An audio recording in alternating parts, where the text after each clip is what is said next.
আই মাতৃ তৰফৰ পৰা আজি অম্বুবাসী নিবিতি দিনাৰ আপোনালোকক সকলোকে ঈশ্বৰ পুত্ৰ কল্যাণে ৰাখক।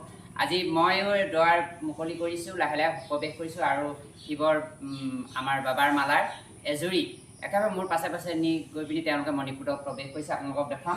ইয়াৰ এথান আজিৰ পৰা সম্পূৰ্ণ হ'ব আৰু ইয়াত থকা লোৱা ব্যৱস্থা হ'ব, সমূহ ভক্তসকল থকা লোৱা ব্যৱস্থা হ'ব আৰু শাওণ মাহত সম্পূৰ্ণ হিচাপে বাবাৰ গুণনী কীৰ্তন হ'ব। আপোনালোকে বলবম যাত্ৰাৰে ইয়াতে শাওণ মাহত আপোনালোকে আহি সকলোকে বাবাৰ চৰণত জল অৰ্পণ কৰিব পাৰিব। সকলো বিশ্ববাসী সকলো ৰাইজে ঈশ্বৰ পুত্ৰসকলে আমাৰ এইদৰে মই সোমাই গৈ থাকোঁতে তেওঁলোকো সোমাই গৈছে।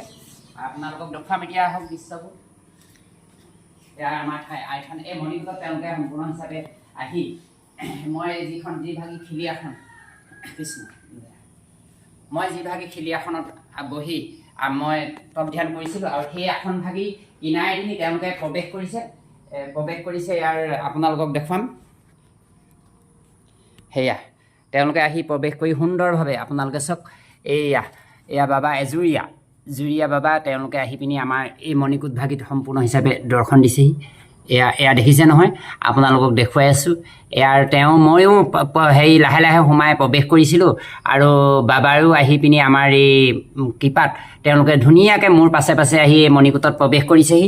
সপ্তম বৈকুণ্ঠ সিংহাসনত এতিয়া আছে। আজি দিনৰ ভাগত তেওঁ জানিছে যে আজি দিনৰ ভাগত আজি দুৱাৰ মুকলি কৰা হৈছে আৰু বাবাৰো প্ৰৱেশ কৰিছে। আৰু দিনৰ ভাগত আমাৰ খন্তেক পাছতে আমাৰ বন্তি প্ৰজ্বলন হ'ব। বন্তি প্ৰজ্বলন কৰিম।